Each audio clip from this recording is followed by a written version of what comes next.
Welcome to another episode of DD on the Spot. As always, I'm your host, Ryan Johnson. Before we get to our guests here today, I'd like to remind everyone that if you enjoy this content, to please give a like and subscribe down below. I'd greatly appreciate it. We have Amanda Smith on the podcast. She's a pro bodybuilder. She's also a freak fitness athlete, but she's also a hairstylist as well, which is something that we don't get on the podcast as much. So we'd love to talk to her about that as well. She's also coming to us from London, Ontario, not London, England. I mean, we've already had this discussion before we started here. There's a big difference between the two, but most importantly, she's our current guest. Amanda, thank you so much for being on the show.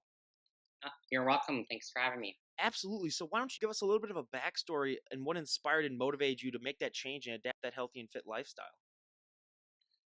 So, one, I've always been an athlete my entire life. But then once I went to college, I kind of let that slide and gained weight and partied and stuff like that. After probably about 5 years of that, once I hit like my all time max weight, like I broke over 200 pounds, I'm like, okay, something needs to change. I was not comfortable with that. Decided to stop. I'd already quit drinking at that point because of some bad experiences I'd had. But I decided to do something about it. So I just took basic information. I was a student, so I couldn't afford the gym. And I kind of thought gym memberships were a bit of a gimmick back then. So to keep myself motivated, I set a goal to run a half marathon or a marathon. So I just started running outside. Played around with my nutrition myself, just kind of cleaning it up. No more fast food, moderate carbs, like just to me, basic stuff, nothing super strict. I wasn't counting calories or anything. So I did that for probably about a year. I lost 40 pounds by myself. And then one of my older brothers, he was getting into the healthy lifestyle and he was doing Tough Mudders. So he said to me, he's like, why don't you do a Tough Mudder instead of a marathon? They're a little bit more exciting, more to it. I'm like, yeah, that sounds a lot better than just running, 22 kilometers or whatever for a half marathon. So at that point, I asked my mom for Christmas if she'd pay for a gym membership and was hoping I would be able to be consistent with it. So then, yes, changed up my training from there, started including weights, still focusing on cardio at that time. Did the Tough Mudder. It was a lot of fun. But during that time while I was going to the gym, a girl I used to play competitive hockey with was in the gym almost every day I was. And she was training for a competition. And I found out after the Tough Mudder that she had won. And I don't like to compare myself to other people, but I thought I looked comparable to her. So I was like, well, if she can do it, why can't I? I need a new goal. So from there, I hired a coach, and yeah, it just kind of snowballed. Had no idea what I was getting into, absolutely none. But it's been a learning experience. And that's awesome. And I mean, I always love to say, if you were to walk into a gym with 100 people, I mean, there's 100 different ways as to how those people got into shape, whether it comes down to their diet, their nutrition, how many reps they do, what exercise they do. I mean, there's so many little things that add up to the package that people end up seeing.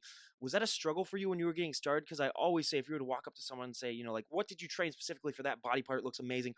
What works best for you 99% of the time is not going to work as good for the other person.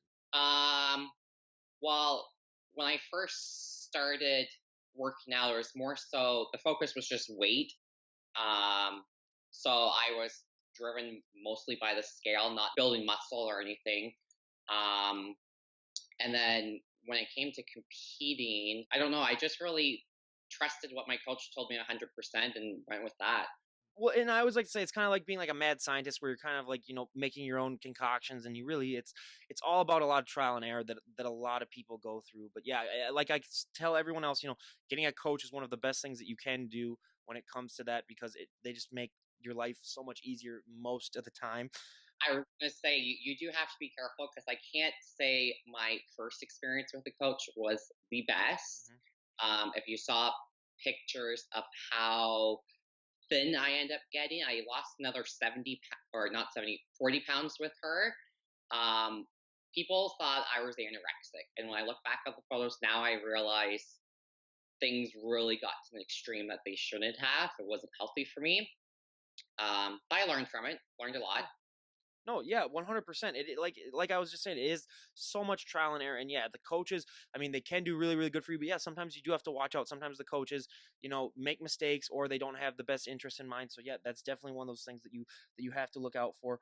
But now, one of my favorite questions to ask, because I mean, everyone's genetics are different, so everyone has different answers. But when everyone gets started working out, I mean, everyone's always has that one body part that really takes off that they don't need to train as much, and then everyone always has that one body part that lags behind that they have to train to overdrive. I'll give you my examples. I mean, my back, I could train back, once a month and it would still look good. I have no reason why. I mean, it's just one of those freak things. But I'm also 6'3", so my entire lower body is just shot. Where I mean, that's just, I mean, I have to train that into overdrive just to get it to look resembling of anything else for the rest of my body. But what were those body parts for you when you got started? Um, Honestly, I can only go by what judges' feedback has been over the years, just because I've always been told that my proportions have always been good, and I've always focused on training everything pretty well equally. So in that sense, genetics for me, I'm lucky. Um, but if I had to pick one, I don't know, because I would say my legs were the strongest and most developed from hockey, but then I also look at them from being a weak point because areas of my legs have not developed the way I'd like them to have developed. So I know my back, that's probably the biggest one I've received from judges the last couple of years of having to be more developed.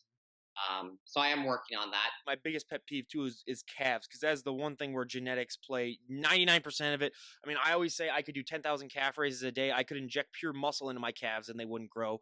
Like, I have no idea. I mean, it's one of those things where you just look at someone and you know that either, I mean, they're just born with them or they aren't. But yeah, I mean, that is by far my number one pet peeve. But I can see that you have some tattoos there. What do those tattoos mean, and when did you get them?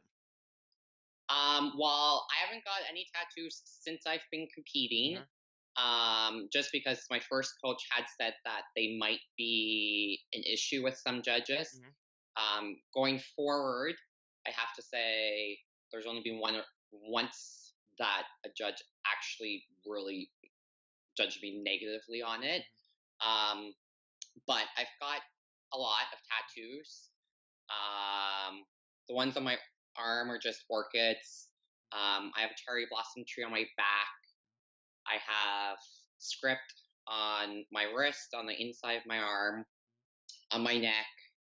I have a rose behind my ear, lilies with script on my hip.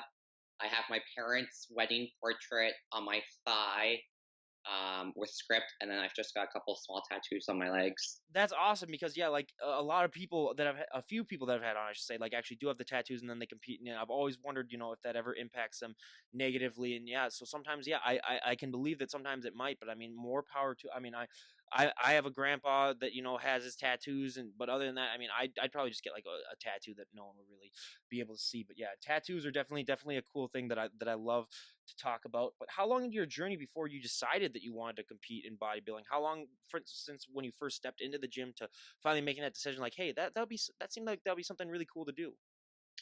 Um, so I started a gym membership in December. I did the Tough Mudder that following August, and then I think I hired a coach maybe that October, and then I did my first show that next April. Oh, wow. So, because I'd already lost a bunch of weight on my own, she's like, you don't have to lose a lot more weight, but she's like, it's just a matter of building muscle. But then again, I lost 40 more pounds, so um, yeah. Well, and I always like to say, just to be able to get into shape, to be able to go into a prep takes so much hard work and dedication that a lot of people just don't realize. But going on a prep, I mean, that is notching things up to an extreme level when it comes down to, I mean, your diet. I mean, you got to get all of your workouts in. Like I said, your diet, your food intake has to be perfect, and you have to get it usually at the right amount of time.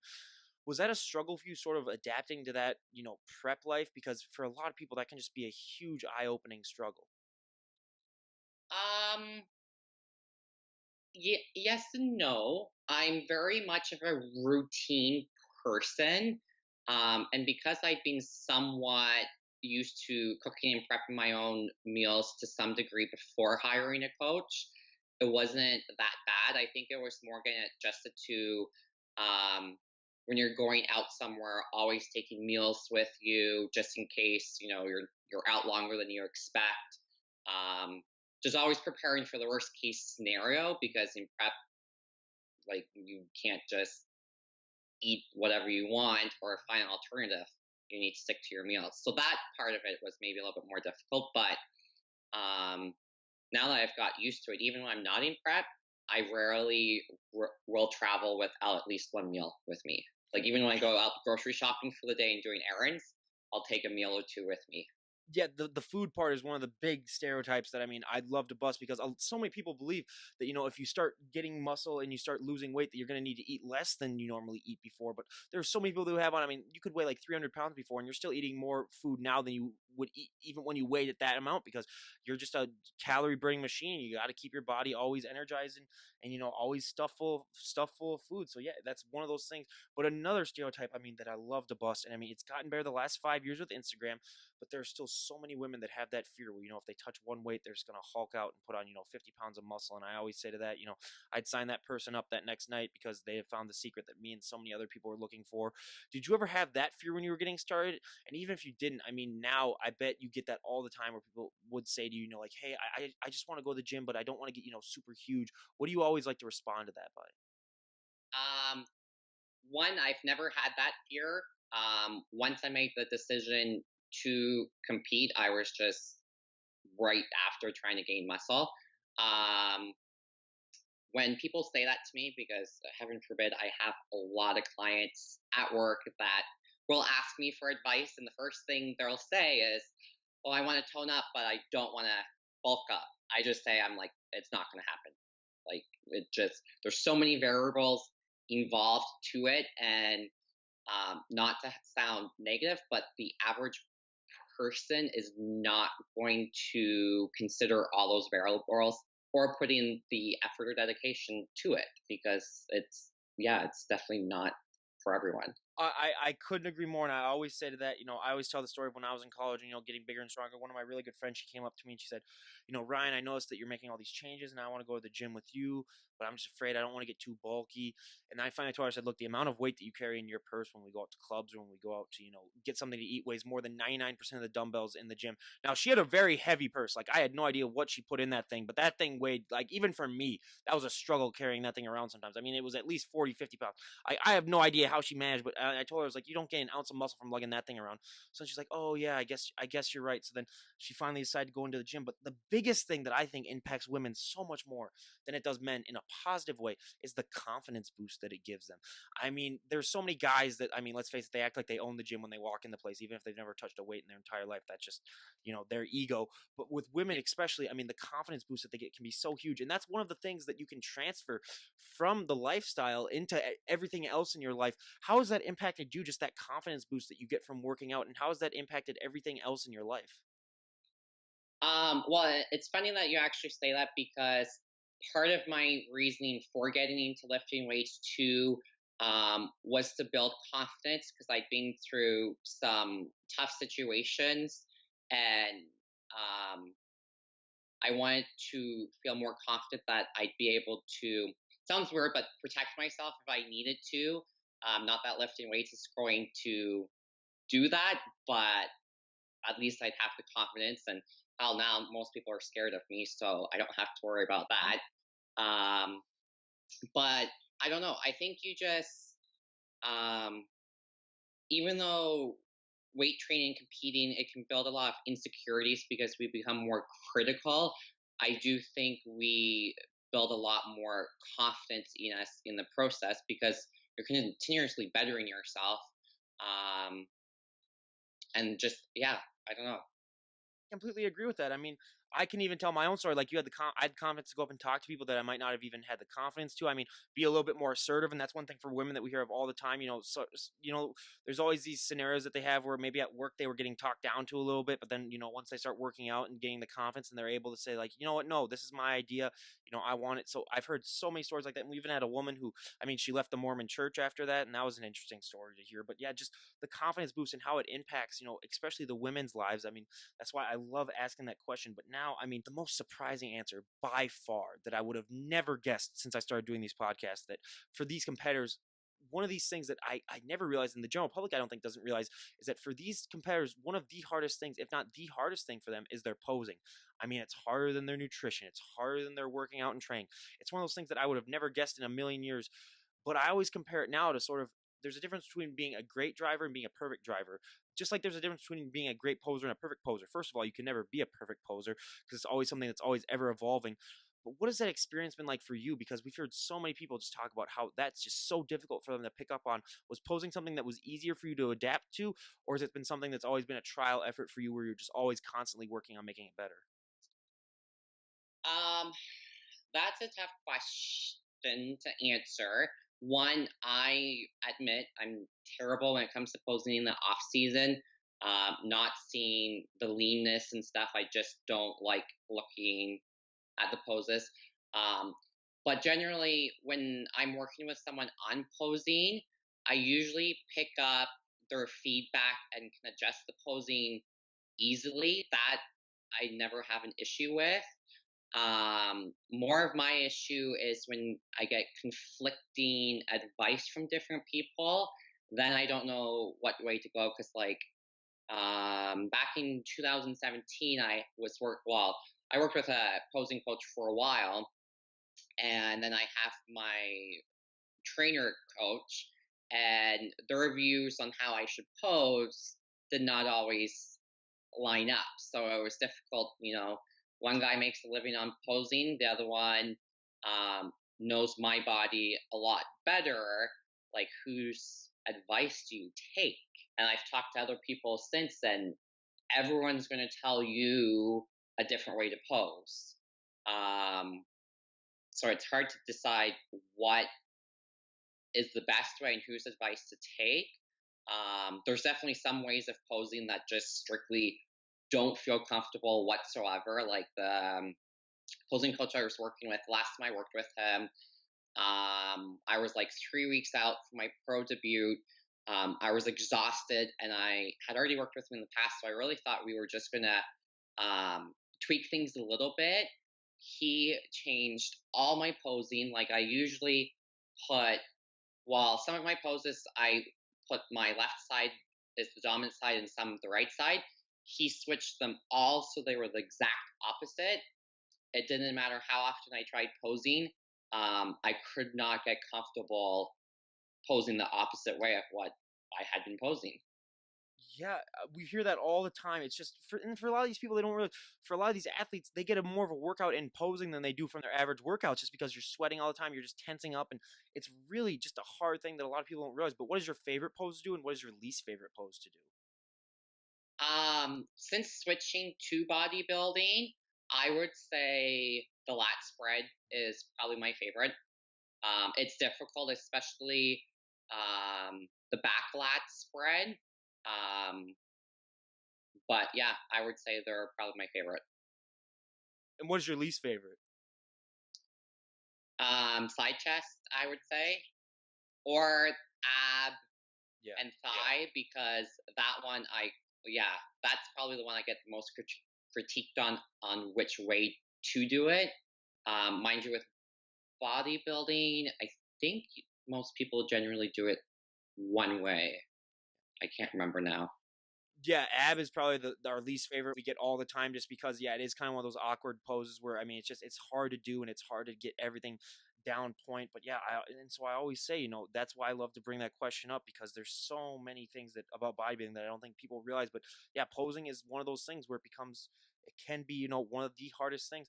But now, I mean, as you can tell, I mean, I'm from the upper Midwest, so I mean, I'm one of the palest people you'll ever meet in your life. I mean, I've never been tan a day in my life. You know, I always say, you know, I'm like one of those Twilight vampires where if I take my shirt off, I mean, I could have a perfect 8 pack, and you know, still it would be like Raiders of the Lost Ark when they open the Ark at the end and everyone's face melts just because the sun reflects completely off of me with my pale skin.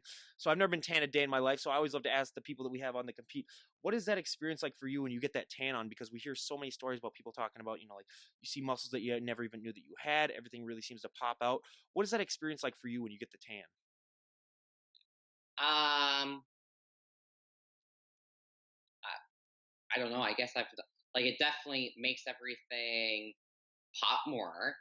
Um, but I don't know. I just kind of look at it as it's part of the process. There's obviously a purpose for it for being on stage, but I'm not tan now, but generally I am pretty tan. So it definitely does bring out definition stuff.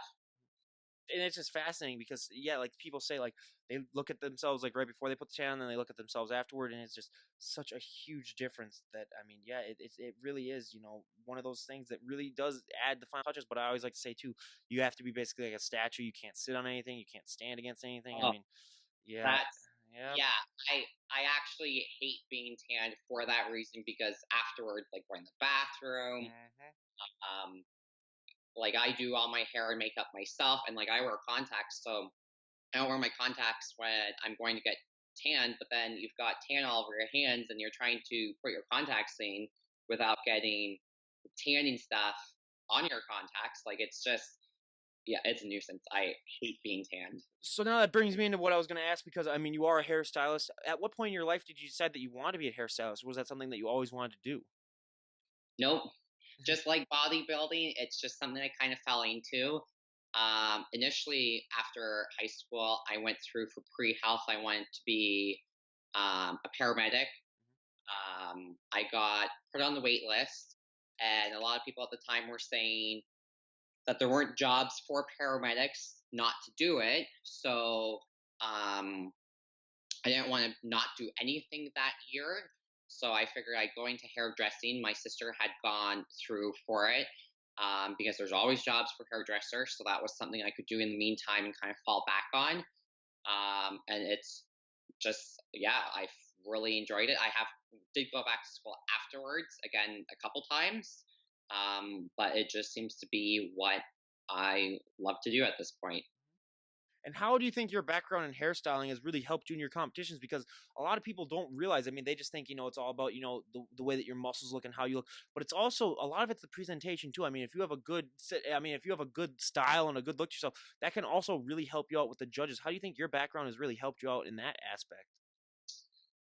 Um, it's been both a positive and a negative thing. I'm very stubborn, so what I like, I tend to go with and do regardless. Like my hair is always done and stuff. But sometimes, like my coach, his wife is really good on giving advice in regards to that. Um, Sometimes I've been guilty of not asking it for a second opinion when maybe I should have. Like last year, like for blondes, like the gray blonde was really popular, and I know they had advice not to do that because they weren't look good on stage, and I still did it because that's what I like. That's the look I was going for. And then when I saw stage pictures afterwards, I'm like, yep, not the best choice. Yeah, and you know, yeah, you just got to go with what you want to go with and go with what you feel with. But yeah, I mean, I love hearing those type of stories because yeah, like I've said a million times on this podcast, it is so much trial and error.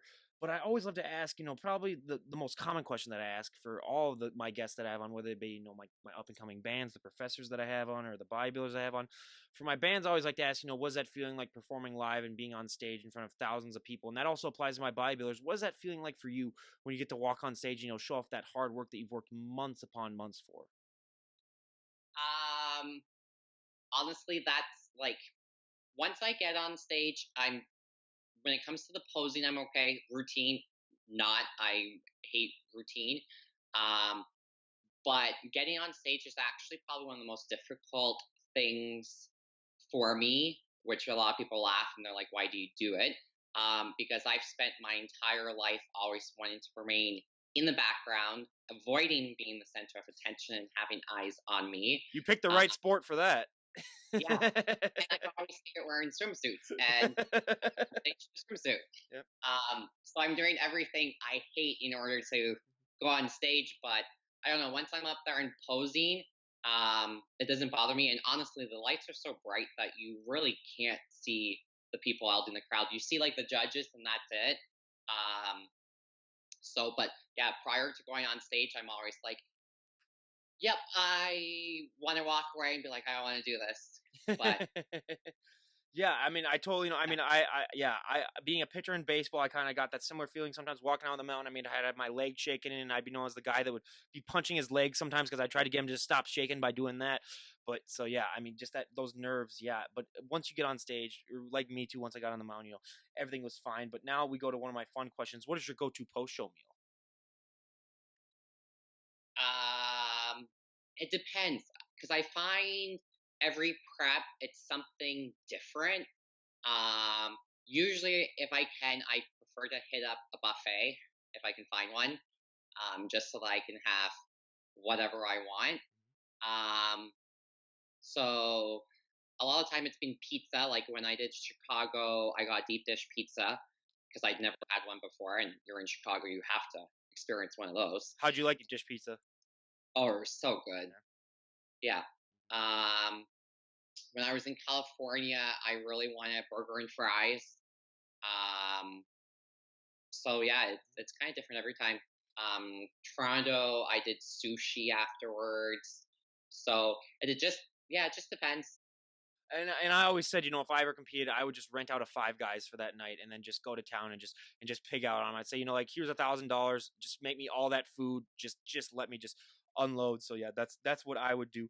But now, what was that experience like for you winning your pro card? Because for everyone out there who's not that familiar with bodybuilding, I mean, winning your pro card, that is the highlight for so many of the guests that we have on, because that is just an affirmation of all of the hard work that they put into it. I mean, that's when you're finally able to go compete at the pro shows. What was that experience like for you winning that pro card?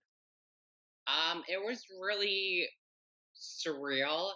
Um, because I've always been driven by goals, but I've always found an excuse to back out from following through with my goals. So that was one that I actually stuck with, and I'm like, no, like I want to do this. I'm gonna do it. So when it actually happened, I was like, wow, like that actually just happened. Um, so yeah, it was really cool. But then I kind of felt like once you win it, you're basically bumped back down to the bottom. So that really was the first thought in my mind afterwards was like, okay, now I'm starting from the beginning. Yeah, and that's rough too, because like, yeah, you go from being the big fish in a little pond to a little fish in a big pond right after that. So that is an adjustment that I think a lot of people struggle with at times. But the most important question that I probably ask all my guests, health and fitness wise, on the podcast is, I mean, for me, one of the things that I never realized until I started working out myself, and a lot of things that I think the general public doesn't realize, is that the look that you guys bring on stage, that is not a sustainable look. You are not going to be able to look like that 365 days out of the year. And there are so many people that just don't realize that, and they think that, like, hey, I might be able to look like that, for the entire 365 days, because they just see all these photos and they just assume that that's the way that people look, because they're like, oh, they work their butt off, that must be, the way, the overall package that they have their entire year. But I mean, that cannot be further from the truth. That's a look that you're going to maintain for maybe even a day afterwards if you're lucky, and then you're going to have to start to put on weight. Was that a struggle for you, sort of realizing that all this hard work that I put into these preps, all this months upon months of hard work and training, I am going to have to put on weight because it's not a sustainable look? Was that a struggle? Because we have so many people that come on, they talk about how, they get like anxious or depressed. But what has your experience been with, like, that being the post show? Yeah, that's a really difficult time post show. I find the first couple months, um, I don't know if getting into depression is the right term or not. I'm definitely not myself now. I admit I am terrible post show with nutrition. Once I get the taste of other food, I have a really hard time resisting. No one's And blaming you for that. yeah, and I just find like I'll try and resist craving some temptation and stuff, but then I find I start to get so miserable, and I'm like, I'm done prepping. There's no point being miserable and making the people around me miserable just because I want something to eat and I'm trying to resist. So I always end up giving in. Um, but yeah, it's a struggle. You know, you're going through um, after a couple days or a couple of weeks. You know, your clothes aren't fitting the same, so you have to figure out what fits, what doesn't fit. Um, yeah, it's and then I think I sometimes get more caught up in what other people think because I generally gain my weight back pretty quick. Um, so I'm always thinking people are judging me on how fast I put the weight back and stuff. But I don't know, once, like, my body always seems to kind of stop once it reaches a certain point. Like, I think it just likes to maintain a certain level of body fat. And once I get there, I adjust pretty quick and I'm always more comfortable because then, you know, the cravings are gone. Like, I can just maintain a lifestyle that I'm comfortable with. And for me, like, my body changes huge from off season um, to prep. Um, just like having more curves in the off season. So I always look as I get to enjoy two totally different physiques. So just try and focus on the positive parts than the negative. Well, I always say it's sort of like when you start your own business. You got to spend money to make money. You got to put on weight if you want to put on muscle. I mean, it's just one of Yeah. those things that a lot of people just need to realize because it has been a struggle. And I mean, even if you're like me, I mean, I put on like 10 to 15 pounds every winter just because I mean, being in Minnesota, you're gonna need to you're gonna need to put on weight because you don't want to stay this lean during the winter. I mean, we just had that polar vortex where it was -60 wind chill outside, and that was interesting in and of itself. So yeah, you're not gonna want to go out stage show lean when it's that cold because you're gonna become a human popsicle as soon as you walk outside. So yeah, that's definitely a thing that I always like to at least cheer myself up for saying, like, hey, I get an excuse to put on weight every winter. And like I said, when you're in a sweater like I am, during the winter 24/7, no one gives a crap about the way that you look. So that's one of the positives as well. But two of the questions that I love to ask all of my bodybuilders that I have on the show, I mean, for the first one, this is something that really surprised me. I mean, there's so many positive things that happened to me when I, started working out and going to the gym and getting bigger and stronger. But the one negative thing is that you're going to get asked to move a lot of people's furniture. You're going to get asked to open a lot of pickle jars. I mean, I'm still home with my parents for the next couple of months before I move out. And every single time they come home with groceries, I basically have to lift the car into the driveway and then bring in all the food. And then going into bars, I mean, you're going to get asked to arm wrestle every once in a while, just stuff like that. Have you found that to be a similar experience where people just take one look at you and just assume that you can do favors like that for them? Yeah, my family's really bad for that, wanting help lifting and doing stuff. And they're like, you go to the gym every day, like, you should be able to do this. And I'm like, lifting, moving couches and stuff like that, it's a different type of lifting than lifting weights. Um, and then, yeah, like, people asking about arm wrestling and like, I don't know. I'm just like, there's no, just because I lift weights doesn't mean I'm good at that or can do that. Like, it just, Well, and I always respond to that. I said, okay, if you want to do an arm wrestle, first of all, it's not even the best test of strength. Let's go to a gym and maybe do like a military press off, and then we'll see like who really is the strongest when it comes. yeah, So it's like if you're gonna, yeah, that's one thing with arm wrestle. Or when we go out to bars too, all these drunk girls sometimes will just come up and start feeling my arms without even asking. They'd be like, "Oh my God, Becky, come check this guy out," and I was like, "Okay," I was like, "That's my arm," but okay, let's be honest. Back then I was a little bit vain, so yeah, I'd pump it up for him a little bit. But other than that, yeah. So I get, so yeah, just seeing that, and I always like to say that too because for a lot of, especially the bodybuilders I have on, for like the bikini girls, I mean, obviously they don't get as much, but for the bodybuilders, when you walk down the street, I mean, it's a lot for the average person. Sometimes it's very hard for them to look past the muscle and realize that like there's a human being deep down inside there that has their own story, and they're just a normal person, just like everyone else, except they work out and they have a lot more dedication than you do. Have you found that to be difficult, having people just sort of be able to look past the way that you look and just find out about the person deep down inside? oh yeah. Like, there's, so with the salon I work at, one of the ladies that joined us a few months after we opened, she's got a lot of elderly Mhm. clients. Um, and where I work and the hometown I'm from is where I work. Um, I'm the only person like me. There's like one male bodybuilder. Other than that, the sport doesn't exist. So I stick out as a sore thumb. Everyone knows who I am. But the elderly ladies were coming. they would make comments and just say really ignorant and rude things. And I'm like, you know what? That's fine. They're old. I was used to it because I would get comments about my tattoos. So I'm just like, whatever.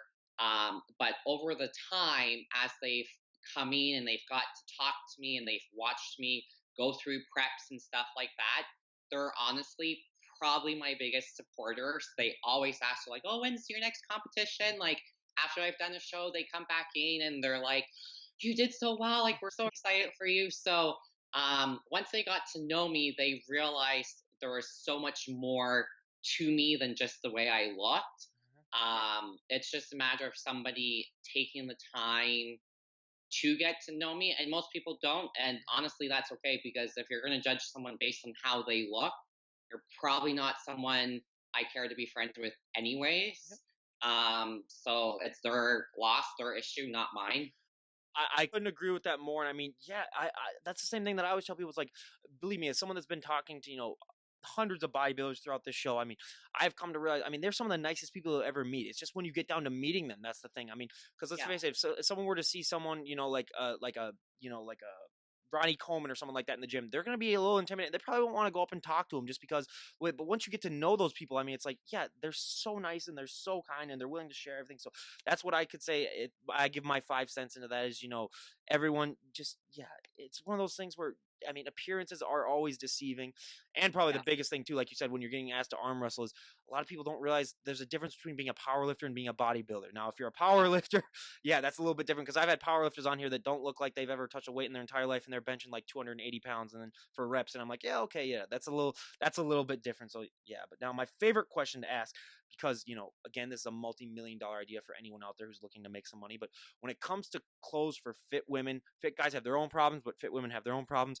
Your clothing options can be very limited. I always like to say if you have big shoulders, dresses aren't your best friend. Jeans are another thing that we hear of all the time where, I mean, because if you're a bodybuilder, you got to have a big lower body and a small waist, and jeans are not built that way. But what are some ways that you sort of are able to compensate for the fact that your clothing options can be severely limited? And I always like to say you have to have basically two different clothing collections. You have to have your off-season clothes and then your in-season clothes.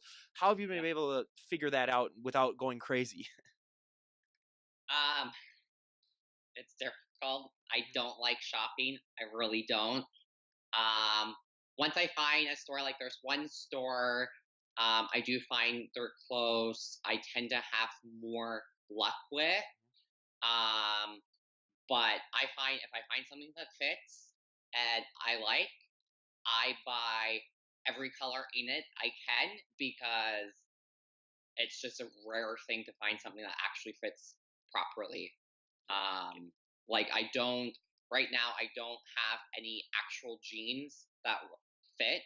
Um, they would fit in the waist if I could get them on, but I can't get them up to my waist. So there's no point of buying jeans that are going to be like 5 inches too big on your waist. Um, but for me, that's been a struggle my entire life because yeah, I played hockey growing up. I had thick legs. So it's not new in that aspect, but it's frustrating. A couple winters ago, it took me the entire winter to find a fitted winter coat I could wear a sweater underneath that did not look like a potato sack. And now this year it's starting to get too small, so I don't know if I'm going to be able. Yeah, the And struggle. I paid a lot on it, so I Yeah, always check with the girls on the work. I'm like, this coat has to last me the rest of my life because it was very expensive. that's what I always like to say. I mean, that's why I mean leggings we hear about all the time. But just elastic clothing. If they could make something that like just Yeah. readjust to you, I mean that would make so much money. So again, anyone who's thinking about that, get on that. But now I got to ask. I mean, before we go to our questionnaire at the very end, but one of the questions I love to ask everyone that's always in a bit of a colder climate than some of the guests that I do have on. What are some ways that you're able to motivate yourself during the winter when, let's be honest, I mean, it can get very cold and your body just basically telling you just genetically and naturally, like, let's just stay inside and just relax and maybe just get like some coffee or some hot chocolate and just sit down by a fire and just watch some TV. What are some ways that you still motivate yourself so that you're being able to tell yourself like, no, I need to go to the gym, I need to get my workout in, even when your body is telling you the exact opposite? Um, Honestly, weather, it doesn't matter what the weather is. I know in the winter it does make a bigger difference, but it always comes down to the fact that I just find when I'm not training, it doesn't take long for me to kind of sink down into um, like a bad mindset. Not, I don't want to say depression because it's not depression, but I'll get down on myself. So I just think, no, if I'm gonna not go to the gym, I'm gonna sit here, and then it's gonna start this cycle, and I don't want I don't want that to happen. So whether I feel like going to the gym or not, I do, because otherwise there's going to be negative effects from not going. Well, and plus, once it reaches a certain amount of cold, where like if it gets to like below zero, I always tell everyone, what else are you going to do? I mean, you can't go outside and play hockey, you can't go sledding, you can't do any of that stuff. So I mean, it's like, what else are you going to do with your day? Especially even when it gets freezing too. I mean, it's like not that many people go outside and do stuff during the winter. So it's like, what are you going to do? There's one thing that you can do really, and that's go to a gym and work out or go out and do something. So I mean, There's always Netflix. well, there's I'm always going. Netflix, yeah, but Netflix while you're working out, that's even better. So. Yeah, yeah. Actually, because I have like my bike set up in the back. Mhm. So yeah, I'll watch some TV shows or whatnot when I'm Yep. doing cardio. So now we go to our audience favorite, my personal favorite part of the podcast, a little questionnaire. Where we're going to ask Amanda here about a dozen or so questions that we ask all of our health and fitness guests, and we're going to see how our answers stack up to everyone else that we've had on the show. So for our first question, what is your go-to workout song at the moment? Ah, um, that's a tough question. I would say there's not a particular song, but Rob Bailey's new CD I really like. I can't think of what it's called now. I have Uh, not got that yet, but I have actually had a few friends that have recommended that to me, so I have been actually looking into that. But yeah, everyone, Rob Bailey, go out and check him out. For me personally, I'm more of those. I gotta have my old school '80s like pop cheesy, just the cheesiest music, just to get myself motivated. I mean, I'm working out right after I'm done recording this, so I'm getting my playlist all set up. Like I have the Rocky Four soundtrack, which is the cheesiest soundtrack of all time, and I gotta play one song to that. But I have a problem, so I have a gym at home, which is nice. It's just a small, average gym where I can work out at like 75% of the time. But when I do go to a regular gym, I'm one of those people where I got to wait for the beat to drop if I'm before I start working out. So I've had times where let's see, I'm doing a lat pull down. I'm like this for like 30 seconds, and I've had guys come up to me and be like, "Hey, are you all right? Did you like pull out your back or something like that?" And I'm like, "Nope, just waiting for the beat to drop." So I am known throughout my gym as the guy that waits for the beat to drop. So I mean, it's better than being known for other things, but I'll take it. But now, out of all the celebrities on the planet, if you could work out with any celebrity, who would it be? Celebrity or Well, it's by celebrity. I mean, it could be like a bodybuilder, it could be like a Hollywood star, it could be an athlete, like celebrity in the broadest sense of the word. I don't know. That's I don't know. Well, I how can about I say if you could work out with any other bodybuilder, who would it be? I don't know. There's a lot of people out there I would love to train with. Um, One of the examples. So I just you know who Kashma Maharaj is? no. Oh, I was just gonna say I'm just gonna post hers with her today. She's like one of those like ones that has been around for a long, long time. Or like Katie Lee, I've had her on. I've had on Yeah. I'm gonna have on Linda Murray in a couple of weeks, which I'm really Oh, excited about that. yeah. Yeah. I would love to work out with her. I actually, when I switched to bodybuilding, I had a few opportunities to really talk to her, and that was really cool. Is she as nice as people say that she is? Oh, Yeah. she's so nice. Okay, Yeah. good. Because I've heard so many good things about her, and then when she agreed to come on, I was really excited because yeah, for anyone out there who doesn't know, I mean, she's like she won it like 7 or 8 times, so she's just like she is, especially for people like that were born in the or around in the '90s. I mean, she was female bodybuilding basically. Like Yeah. she was the face of it. Yeah, so Yeah. I'm super excited to have her on. So yeah, we can put down Linda Murray for that. But now, what is one item that you always need to have in your fridge? I'd say egg whites. Yep. That is tied for second. I mean, well, chicken is our most popular answer, but egg whites, yeah, is tied for second.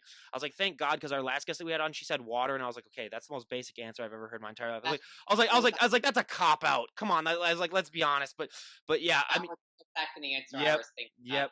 Well, no, and to be honest, the most surprising answer in that question that I've ever heard, and it's been a popular-ish answer. I mean, we've heard it like 5 times, and you're gonna be like close to our 100th health and fitness guest, has been mustard. I would never have guessed that in a million years because it's zero in calories, zero in fat. So a lot of bodybuilders, they put like their chicken in mustard, or they douse their eggs in it just to give it a little bit of flavor.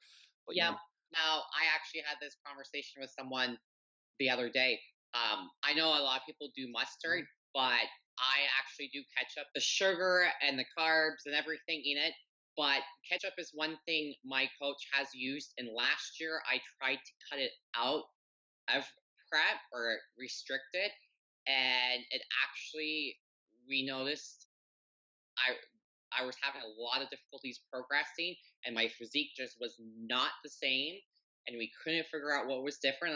And I told him, I'm like, I kind of thought cutting out the ketchup, I'd maybe becoming leaner, more conditioned, and I'm like, I don't know. So then I added it back in, and it just happened to be 2 weeks that I got to see him back to back.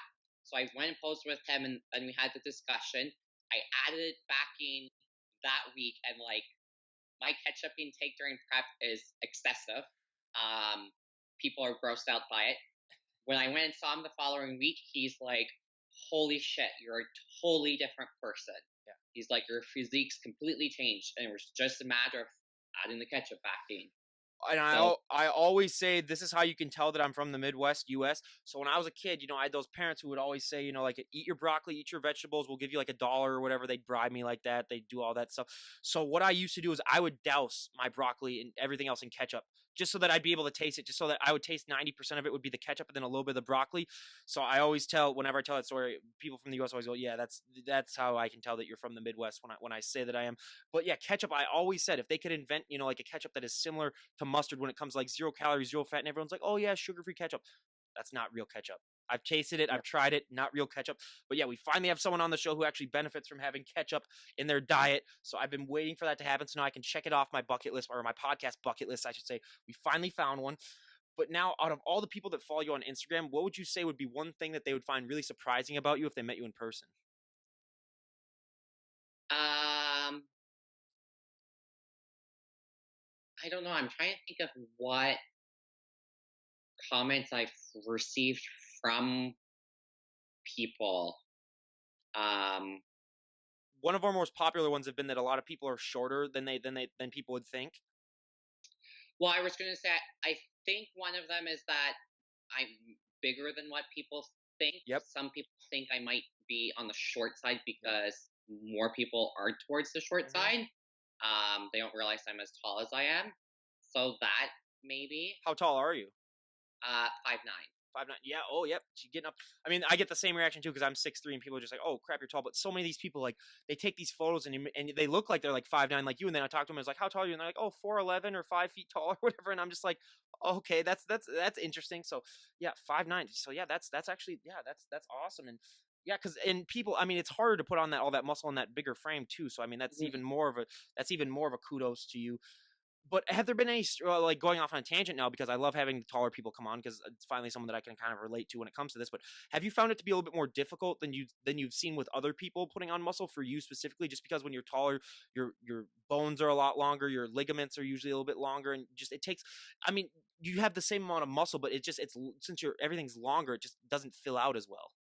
Well, and that's the thing because you actually need to build more muscle Mhm. to get a comparable look, Mhm. right? Because you are bigger.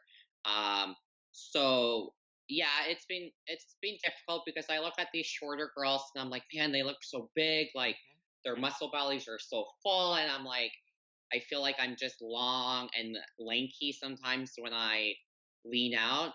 Um, but I don't know, like last year I had to switch categories because I kept getting told that I was too big for physique. Mhm. So I don't know. I guess I've got the size, but it is it is more difficult for sure, especially like you had mentioned earlier with legs. I feel like it requires a lot more work just because our legs are longer. Um, Yeah, like I'll give an example. So that Kashmir that I was talking about, she's 5'1", and she's weighed in at almost 180 pounds at times when she's competed. So I mean, it's like if 180 180 pounds. pounds. Well, I think that might have been her off-season weight because I think she came in, but she was, yeah, she's just absolutely massive. Like I'll send you a link to that podcast when she gets released. Like, and she's like one of the. I was honestly surprised that you didn't know her because like she is one of the more popular and like well-known ones. But yeah, so she's just absolutely massive when she comes in. So and I was like, yeah, if you put that 180 pounds on me, I mean, I'm 210 pounds even with my winter weight, and I was like, yeah, that doesn't even look like anything on me. So it just the weight is just can be so different for so many people.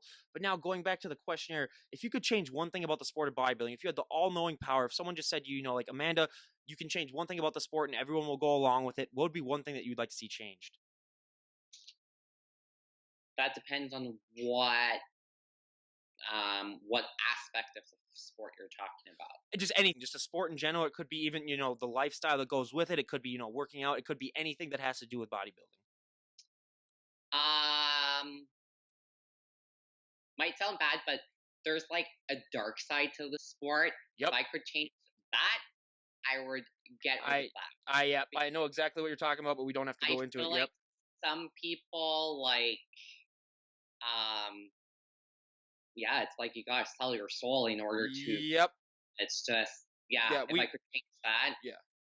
We definitely don't have to go into that. I think that's a podcast I'm going to cover on like a completely different topic where I'm going to have someone that's just what we're going to talk about. But yeah, believe me, I've through doing my research through all this, yeah, I found out some of that stuff and it has been very eye opening to me where I was just like, okay, yes, that is very, very interesting. But yeah, that is definitely one thing. And I appreciate you for bringing that up because a lot of people don't even like try to mention that. But yeah, that is definitely one thing, yeah, that I would change myself.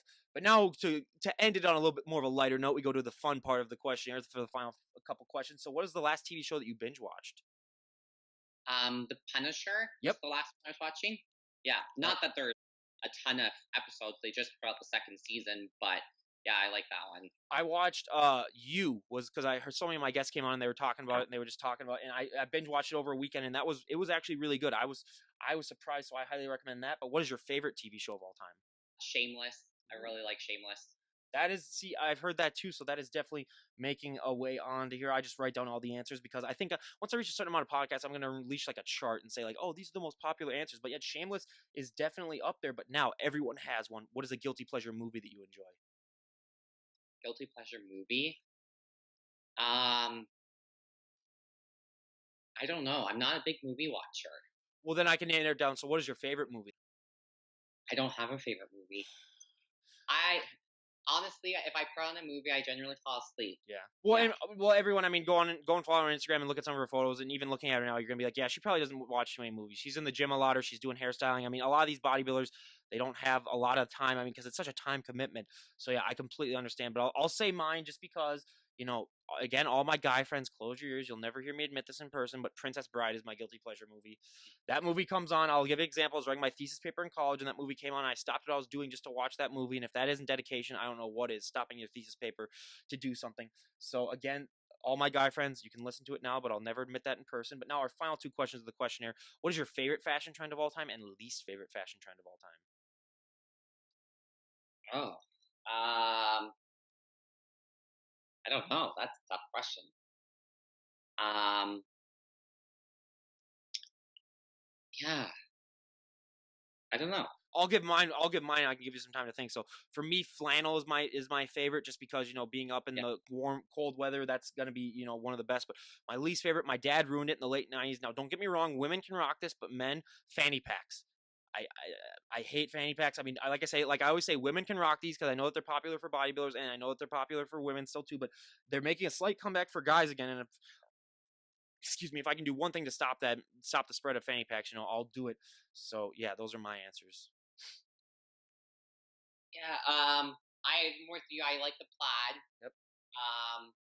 I can't think of any fashion trends that really honestly bother me. Well, it's always good to have that because I mean, there's so many different fashion trends, but I can guarantee there'll be one of them eventually that you'll look at and you'll also be like, okay, Well, and that's what I'm trying to think of because I know bell I don't know bottom jeans maybe. what's that Bell bottom jeans maybe. bell bottom. No, because I used to wear those when I Oh was wow. young. Yeah. Crop tops are one that we hear of too. Yeah. I guess I like crop tops because we're not like crap. Yeah. I wear a lot of those.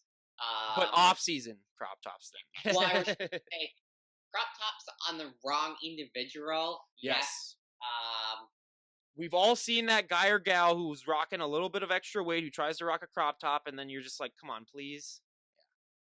I guess honestly, if I had to pick a trend, and this might sound terrible because some people, yeah, um, really for everyday wear to wear, very provocative and revealing um, stuff. Yeah. Like I'm somewhat reserved, Yep. so like there's a time and place for everything, Uh-huh. and there's certain things that don't need to be exposed or thrown in your face Yep. all the time.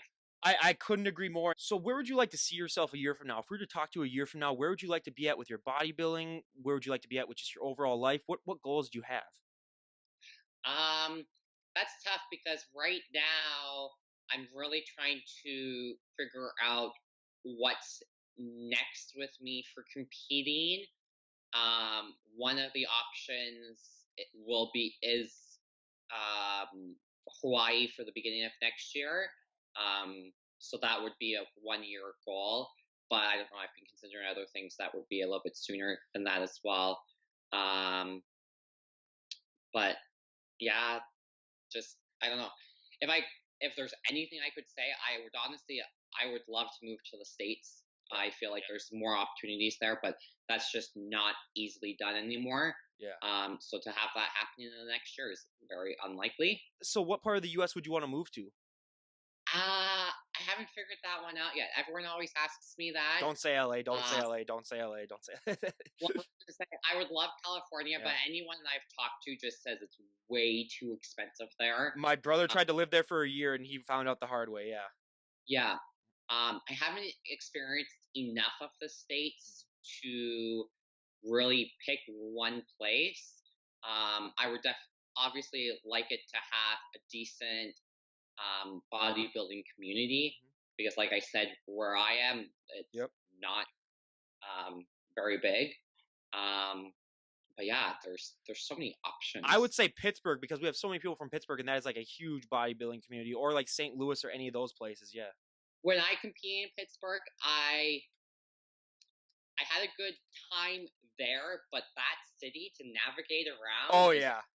Yep. oh my god, I there was so people. as you can see, the monkeys that everyone always asks sometimes, you know, what are those monkeys? So I'm a huge, like I told you before, I'm a huge baseball fan, baseball player. So those are all the monkeys from all of the Major League Baseball stadiums that I've seen. When I was a young kid, we went on trips all the time. So I mean, I haven't collected them since I was like 13 because that would be still weird, you know, being 24 years old and going and buying the rally monkeys at the stadium. But you know, so yeah, I have them from all over. And Pittsburgh is one of the Pirates one is one of the ones that I went to, and yeah, just that city was just an absolute nightmare. And just that hill that's above everything, yeah, that's just you. Ugh. Yeah, that's yeah. Well, and like all the bridges and overpasses, your GPS can't keep up with them. Mhm. So like when I went there and competed for North Americans when I won my pro card, my brother-in-law drove us, and he travels all the time. We got lost for 2.5 hours from the venue to the hotel we were staying at, and it took us some really sketchy spots place, and Mhm. it was dark out and it was raining. He didn't lead on at the time, but once we finally got back to the hotel, he was like, holy shit. He's like, I was scared because at one point we accidentally cut someone off, and you could have almost sworn we were downtown Detroit. Mhm. And a car started following us, and he was like, what's going on? So, like, Yeah. yeah. And I have been to downtown Detroit before, but I was there during the daytime because that's where they put the Detroit Tigers Stadium, which I was like, yeah, smart place to put a baseball stadium right in the middle of a war zone, basically. But yeah, so that was interesting. But now for our last question of the questionnaire, is there anyone that you would like to give a shout out to before we wrap things up? Um, no, I'll eat, no. I'll give a shout out to her. She said her brother because he drove her to a competition. So shout out to her brother for driving her to a competition. I'll give her that. I'll give him that one. But now again, you guys, everyone go and give Amanda a follow. I'll leave a link to all of her stuff down below. Just seeing some of her photos and going to her Instagram page, you're gonna be like, wow, I need to get off the couch and stop eating all these Twinkies and go to the gym and start working out a little bit more. And again, Amanda, we cannot thank you enough for coming on the show. You're an absolute great guest. And this is Ryan Johnson, DD on the spot, signing out. Have a great day, everyone.